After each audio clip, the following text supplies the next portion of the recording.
অপহরণকৃত 2 জনকে সফল অভিযানে উদ্ধার করল বাংলাদেশ সেনাবাহিনী। বিশেষ গোয়েন্দা তথ্যের ভিত্তিতে চন্দনাইশ উপজেলায় পরিচালিত হয় এই উদ্ধার অভিযান।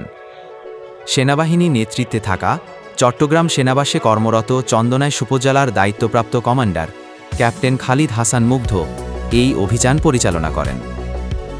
জানা গেছে, শান্তিবাহিনী নামক একটি সন্ত্রাসী গোষ্ঠী চন্দনাইশ এলাকা থেকে 2 জন নিরীহ ব্যক্তিকে অপহরণ করে অজ্ঞাত স্থানে নিয়ে যায়।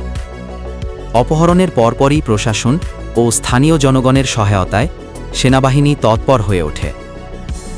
অবশেষে অভিযান চালিয়ে অপহৃতদের নিরাপদে উদ্ধার করা সম্ভব হয়।